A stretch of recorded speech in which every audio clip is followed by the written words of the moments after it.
Berita pagi Sabah dimulakan dengan perkembangan banjir. Jumlah penduduk terjejas yang berlindung di 4 pusat pemindahan sementara PPS di 3 daerah setakat 8 malam terus meningkat. Menurut infografik Sekretariat Jawatankuasa Pengurusan Bencana Negeri Sabah, 479 penduduk daripada 132 keluarga di daerah Beaufort, Kinabatangan dan Keningau berada di PPS berbanding 322 orang pukul 4 petang semalam. Daripada jumlah itu, 149 orang daripada 48 keluarga berteduh di Pusat Pemindahan Kekal Dewan Selagon Beaufort yang dibuka semula tengah hari semalam. Manakala 253 penduduk daripada 65 KIR masih berada di 2 PPS di Kinabatangan iaitu PPS SK Sukau dan PPS SK Bukit Garam. 77 penduduk daripada 19 keluarga pula berlindung di PPS Dewan Koningau Majlis Daerah Keningau. Sementara itu, sebuah lagi PPS dibuka di Keningau malam tadi. PPS Dewan Masyarakat Keningau itu menempatkan 46 penduduk daripada 11 KIR. Penduduk daerah Beaufort diingatkan agar sentiasa mengambil langkah berjaga-jaga bagi mengelak serangan haiwan berbahaya, terutama buaya. Wakil Rakyat Lumadan Datuk Ruslan Muharram berkata haiwan berbahaya berisiko muncul ketika banjir dan boleh menjejaskan keselamatan penduduk. Kita nampak di sana sini buaya akan timbul di jalan raya, di tepi rumah. Ini sangat membimbangkan rakyat kita, bukan saja di sungai, tetapi sekarang ini buaya-buaya ini sudah pandai naik ke darat di jalan raya, di perkarangan rumah. Datuk Ruslan yang juga pembantu menteri kepada Ketua Menteri ditemui pemberita selepas pengisytiharan pembukaan Pusat Pemindahan Kekal PPK Selagon. Pengisytiharan dibuat Pegawai Daerah Beaufort Muhammad Nazri Ajun berangka pengurusi Jawatankuasa Pengurusan Bencana Daerah JPBD. PPK Selagon diaktifkan susulan pemeriksaan kawasan dan rumah penduduk di Kampung Suasa yang didapati tidak selamat untuk didiami. Datuk Ruslan juga menasihati ibu bapa agar peka terhadap keberadaan dan keselamatan anak masing-masing ketika banjir bagi mencegah perkara yang tidak diingini berlaku. Banjir kilat yang melanda daerah Keningau Rabu lalu mengingatkan semula penduduk kepada tragedi ribut Greg yang berlaku 30 tahun lalu. Tinjauan kru RTM sekitar Pekan Keningau dan beberapa kampung mendapati pelbagai barangan dan harta benda penduduk telah rosak akibat banjir. Selain itu, terdapat juga jalan yang terputus selain sebahagian struktur rumah retak kesan banjir kilat kali ini.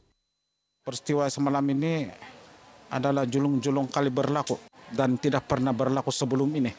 Jadi semalam dia berlaku sangat-sangat luar biasa. Umpama macam kejadian ribut Greg pada tahun 1996. Semua barang-barang nih, icebox semua apa tuh, baju semua. Tidak, kami tak apa, habis besar betul tuh air kan kami pun tidak boleh buat apa-apa. Kami tidak tidur lah. Habis ini air penuh kan di sini. Saya minta bantuan lah pekerjaan. Itu sih. Apa sialah yang boleh minta bantuan.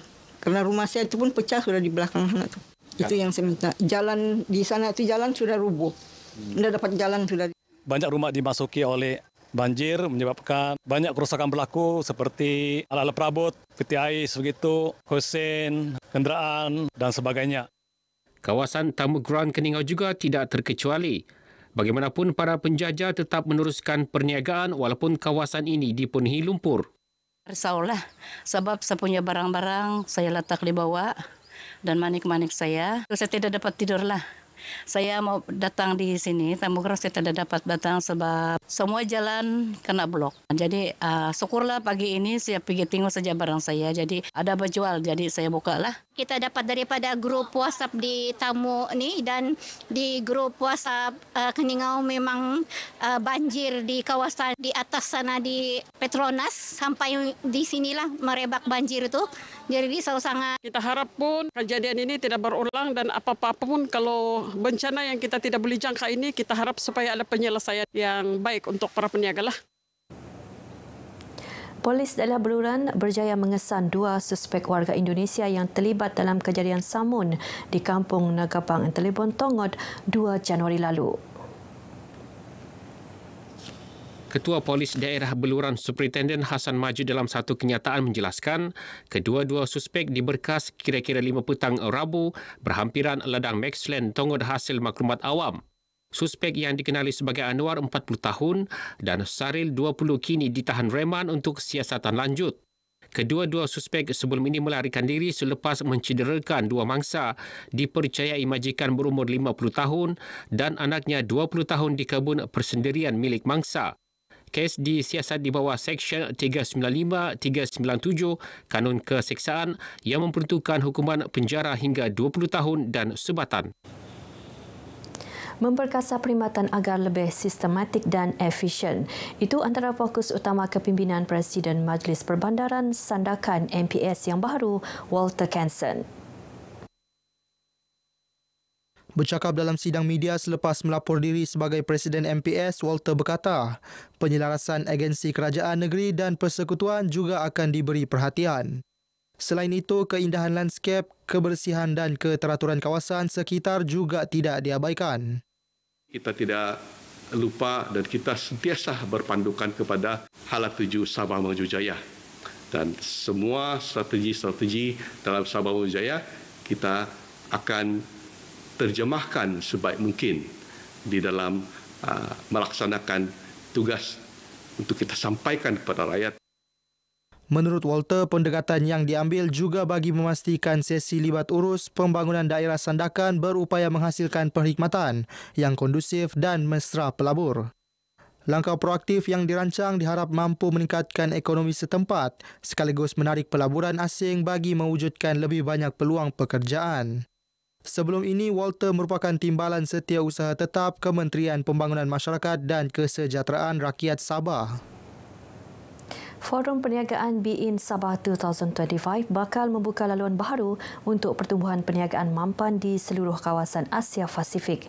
Forum 2 hari bermula 27 Februari ini akan berlangsung di Pusat Konvensyen Antarabangsa Sabah SICC Kota Kinabalu. Dengan tema memperkasakan Asia Pasifik melalui acara perniagaan, forum itu bakal menghimpunkan pemimpin industri, inovator dan ahli perniagaan dari seluruh dunia. Para peserta akan membincangkan cabaran semasa, penerokaan peluang baharu dan membentuk kerjasama strategik yang mampan. Demikian menurut Ketua Pegawai Eksekutif SICC Datuk Dr. Rosmawati Lasuki dalam sidang media di Ibu Negeri. Forum tersebut juga menekankan aspek kelestarian melalui sesi khas mengenai amalan mesra alam dalam industri acara perniagaan serta inisiatif yang memberi impak positif kepada komuniti setempat. 800 delegasi dijangka menghadiri forum tersebut, 40% merupakan peserta antarabangsa. Ia sekaligus menjadi pencapaian penting dalam usaha Sabah menonjol sebagai hub utama industri acara perniagaan global. Kejohanan Muay Thai Terbuka Sabah 2025 antara usaha penting bagi mengenal pasti atlet yang berpotensi untuk diketengahkan ke peringkat lebih tinggi. Kejohanan anjuran Persatuan Muay Thai Negeri Sabah itu akan berlangsung di Dewan Masyarakat Tun Said Keruak, Kota Belud 20 hingga 23 Februari ini. Pembantu Menteri Belia dan Sukan Sabah, Datuk Fairuz Rendan berkata, pemilihan Kota Belud sebagai tuan rumah bagi menggalakkan penyertaan lebih ramai peserta luar bandar.